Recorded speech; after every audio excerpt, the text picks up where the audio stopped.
Well, we come to this new phrase here, the absolute phrase. A bit difficult for me to explain this because this is quite uncommon. It says here, absolute phrases are the strangest of all the phrases. Now, we have seen so many phrases. We started with the noun phrase, and after that, we went to the verb phrase, correct? And we came then to the prepositional phrases, then we had the infinitive phrases, right? Infinitive phrases. And then we had the gerund phrase, and we had the participle phrase, right? And now we come to the absolute phrase. Now, the reason it's difficult because in noun phrase we know that the noun is the key element. In verb phrase we know that the entire phrase is basically functioning like a single verb. In prepositional phrases we know that the preposition is the key element. In infinitive phrases we know that it is the infinitive to and then the verb that is the key elements, right? In gerund phrases, we know that the ing form of the verb acting like a noun is basically the key element. In participle phrases, we know that we have the ed, the ing form of the verb acting like an adjective.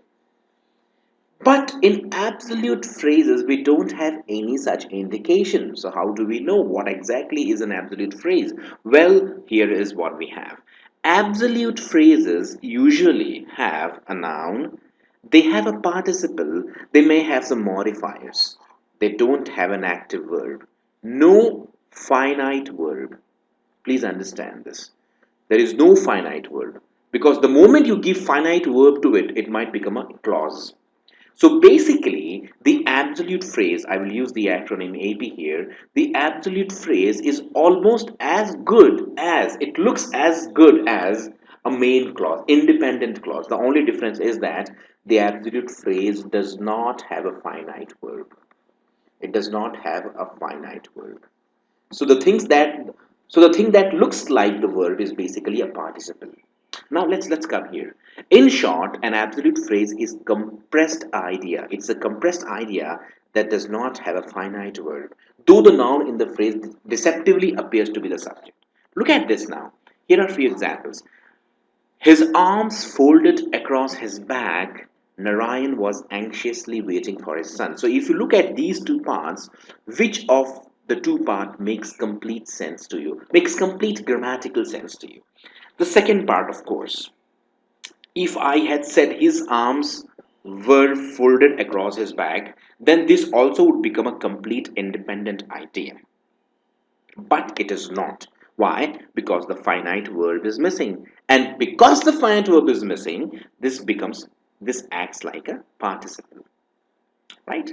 So his arms folded across his back, Narayan was anxiously waiting. So this becomes the main clause, and this becomes a kind of a modifier for the entire sentence, or maybe for Narayan. Narayan was anxiously waiting for his son is the main idea of the sentence. His arms folded across his back is the absolute phrase, which does not have a finite verb. Instead, it has the participle folded followed by a modifier, which is a prepositional phrase. Of course, this is a prepositional phrase, but we don't care about it. What we do know is that you have a noun, you have a participle phrase or just a participle, and then you have the main idea. The children rushed towards the magician, their eyes filled with unusual delight. So here again, the main clause is the children rushed towards the magician, right? This is the main idea.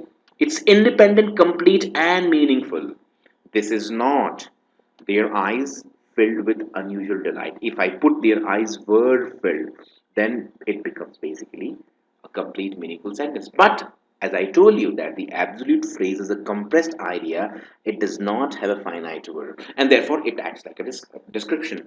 It says here, the children rushed towards the magician is the main idea of the sentence. Their eyes filled with unusual delight is the absolute phrase, which does not have a finite verb. Instead, it has the past participle filled followed by a prepositional phrase that acts like a modifier. Right? So the children rush towards the magician is basically the main idea, the main clause, the independent clause, and their eyes filled with unusual delight is the description. Right? It's a compressed idea without the finite verb.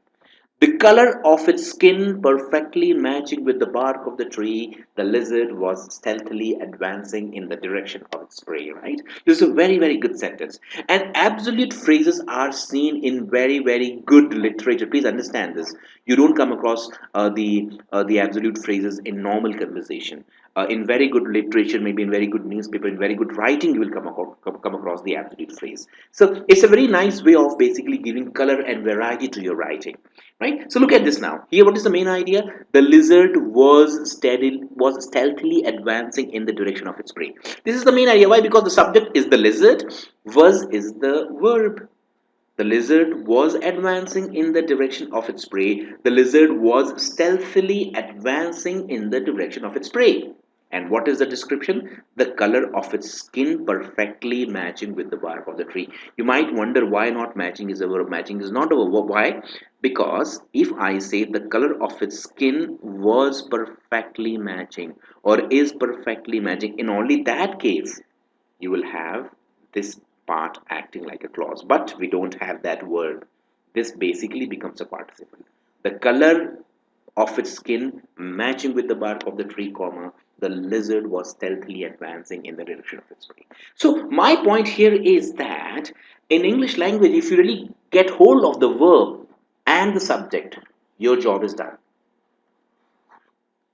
And if you're while writing, if your subject and verb are properly in place, then much of the clarity is there in the sentence, required clarity. The rest we can adjust and we can trim, but the subject and the verb have to be there. And the reader must identify them right at the start. The way it is. The lizard was stealthily advancing in the direction of its prey, the color of its skin perfectly matching the bark of the tree. Right? So we have seen the absolute phrases, and they always act like modifiers. They always modify the entire sentence. Look here. His arms folded across his back. It's modifying the Ryan. The children rushed towards the magician. Their eyes basically is modifying what the children. The color of its skin perfectly matching the bark of the tree. It is modifying the lizard, right? So all absolute phrases are nothing but modifiers. They are nothing but modifiers. Of course, they may not be exactly close to the thing they modify, but absolute phrases are modifiers.